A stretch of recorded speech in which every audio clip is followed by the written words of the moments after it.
Et donc, salut à tous, c'est JP pour World Anime. Aujourd'hui, ce n'est pas 1000 que vous retrouvez, c'est JP donc. Je me présente, je suis un animateur Flash. J'anime depuis environ 3 ans. J'ai fait des grandes pauses, donc je n'ai pas un niveau je n'ai pas un niveau excellent, mais au moins je connais les bases de ce logiciel, et je vous aiderai donc à débuter pour Flash.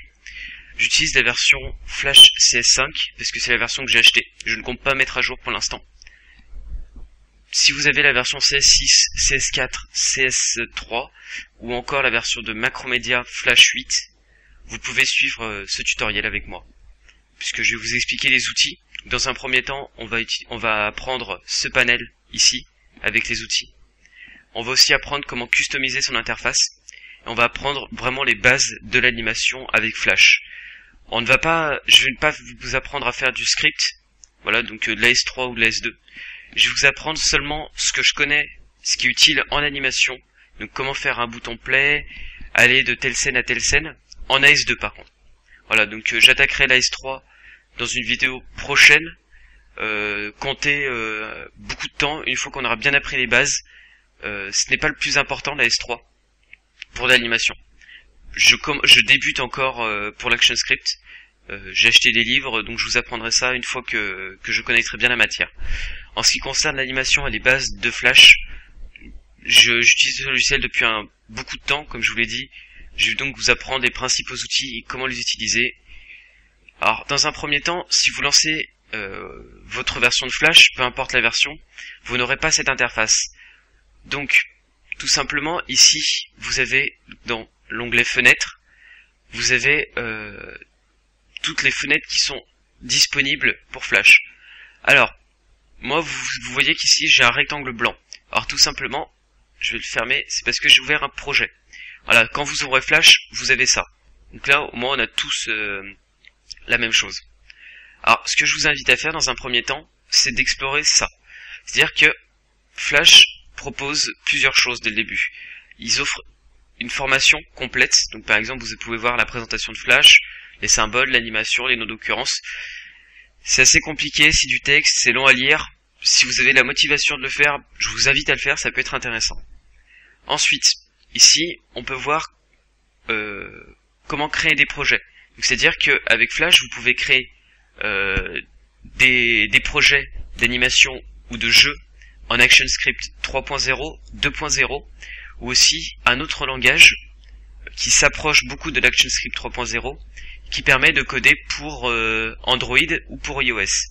Alors iOS, je précise parce que vous ne connaissez peut-être pas tous, mais c'est les mobiles, les téléphones, même les smartphones, les tablettes d'Apple. Android, c'est tout ce qui est autres tablettes. Alors pour les autres tablettes, donc tout ce qui est Android, Flash est disponible. Donc c'est-à-dire que vous pouvez créer un projet en ActionScript 2.0 ou 3.0 et le lire si vous avez un smartphone ou une tablette relativement puissante pour lire le Flash.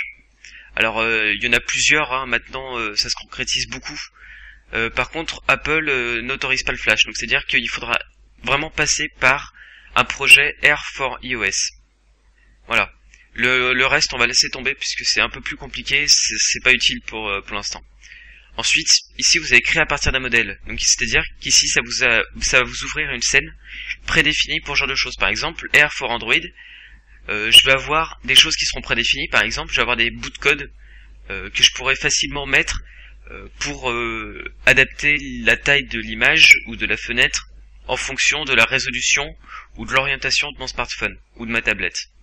Voilà, après le reste, je vous laisse explorer. Il y en a beaucoup, c'est très simple, vous avez juste à cliquer, lancer, hop. Ensuite, ouvrir un élément récent. Alors ici, c'est une fois que vous avez commencé à faire un projet. Alors ici, normalement, vous avez rien. Une fois que vous avez commencé à faire un projet, vos fichiers FLA, donc c'est les fichiers enregistrés par Flash, seront tous disponibles ici si vous ne voulez changer pas de place une fois enregistrés. Ça permet de vite les ouvrir, voilà, assez simplement. Alors, je vous invite au tout départ de commencer par l'ActionScript 2.0. Alors, c'est une habitude que j'ai prise parce que moi je travaille sous Flash avant même que l'ActionScript 3.0 existait. Donc du coup, c'est une habitude, j'utilise de l'ActionScript 2.0 pour mes animations. Voilà, il n'y a pas besoin d'ouvrir de l'ActionScript 3.0 que je ne connais pas pour l'instant et que je ne pourrais pas vous expliquer, je me répète encore. Donc ouvrez l'ActionScript 2.0. Au moins je serai capable de vous expliquer si vous avez un problème lors de votre bouton play ou ce genre de choses. Du code relativement basique, je pourrais vous expliquer. Voilà, maintenant, ici on a ouvert notre scène. Alors, on va commencer par cette fenêtre. Donc vous voyez, on peut redimensionner les fenêtres. Je peux mettre en une fenêtre comme ça, et je peux aussi me mettre en plein écran. Donc pour travailler, si on connaît les raccourcis, ça peut être très utile. Alors là, je ne sais pas si c'est transparent. Enfin, je veux dire, si vous voyez... mes mouvements de la souris sont un peu spéciaux. C'est-à-dire que pour Flash, si vous faites de l'animation, il est quasiment essentiel d'utiliser une tablette. Vous pouvez vous en sortir avec une souris, avec un touchpad. Ne laissez tomber. Vous ne pouvez pas utiliser Flash avec un touchpad. Je vais être clair et net sur ce point-là, c'est impossible. Alors, personnellement, une tablette, moi j'utilise une tablette Wacom. Pour moi, c'est la marque de tablette qui est vraiment pratique à utiliser, simple. Même les tablettes d'entrée de gamme sont agréables à utiliser, sont complètes. Donc j'utilise une Bamboo. Voilà, c'est des tablettes basiques de chez Wacom. Au départ, pour de l'animation de stickman ou même de full body, vous n'avez pas beaucoup d'intérêt à prendre une tablette chère. Voilà. Alors, on va commencer par ce panneau-là. Donc ici, on voit le nom de notre projet. Donc ici, ça va être sans nom 2, puisque j'ai déjà ouvert un projet avant. Vous, ça sera sans nom 1. Donc séquence 1. Ici, vous avez votre zoom. Donc, vous pouvez zoomer à 800%. Mais aussi zoomer à 25%. Alors, vous allez me dire, mais quel est l'intérêt de zoomer? Ça va être tout pixelisé. Alors, là, on en vient au but même de Flash. Donc, c'est-à-dire que Flash est un logiciel de vectoriel. Alors, le vectoriel, qu'est-ce que c'est? Quand vous ouvrez, par exemple, une image bitmap. Alors, une image bitmap, imaginons, voilà, ça c'est mon image bitmap. Bitmap, c'est des pixels qui sont enregistrés. Donc, théoriquement, si je zoome, je vais voir les pixels. Le vectoriel, c'est tout simplement, alors ici on va pouvoir le voir, j'ai tracé un carré. Vous voyez, donc si j'enlève ça, j'ai tracé un carré avec un bord rouge. Et ben le vectoriel va tout simplement calculer seulement les points. Donc c'est-à-dire que là, on voit, il va calculer 4 points, qui va relier par un trait. C'est-à-dire qu'à chaque fois que je vais zoomer, il va récupérer ces 4 points, il va tracer le trait en fonction du zoom. C'est-à-dire que ça ne va jamais pixeliser. Ensuite, il va dire, on va faire un trait comme ça, et on va remplir ça de noir. Un trait rouge rempli de noir. Donc, ça nous donne ceci. Voilà. Et donc là, on peut zoomer à l'infini. Hein. Flash gère 2000% de zoom, ce qui est largement suffisant. Hein. Regardez, j'ai vraiment beaucoup zoomé. Voilà, donc je vais revenir sur un zoom normal, en utilisant ceci, 100%, et supprimer ce que j'ai fait. Ensuite là, ces deux petites icônes, on ne va pas spécialement les utiliser. Voilà, donc pas la peine de vous expliquer. Alors ce que je vous conseille, c'est si vous avez un grand écran, vous pouvez faire afficher tout ou ajuster à la fenêtre. C'est-à-dire que là, les barres sur le côté vont disparaître, mais vous avez vraiment l'espace pour animer. Alors personnellement, je fais afficher une image, comme ça il me reste les barres là, je peux continuer de zoomer, c'est plus agréable pour travailler. Voilà, donc une fois que ce panneau, on a bien expliqué ce que c'est, je vais apprendre la timeline. Alors la timeline, c'est le panneau qu'on voit ici. Voilà. La timeline, tout simplement, ça sert à l'animation. Donc c'est-à-dire que ça fonctionne avec des frames. Voilà, donc ici, vous voyez que j'ai une frame et je peux avoir une infinité de frames. Donc, la timeline, il y a plusieurs éléments distincts. Ici, on a nos calques. Donc je peux créer des nouveaux calques comme ça. Je peux créer des dossiers où je peux ranger mes calques. Donc j'ai juste à sélectionner mes calques et les faire glisser dans le dossier. Et regardez. Voilà, je prends par exemple mon calque 4, je fais glisser dans le dossier. Et là, hop, le dossier contient le calque. Alors après, je peux les renommer en double-cliquant dessus et en tapant un nom au clavier. Par exemple, décor. Voilà. Ensuite, je peux le verrouiller avec le cadenas. Je peux tous les verrouiller si je clique sur le cadenas. Je peux les afficher. Donc je peux en afficher qu'un.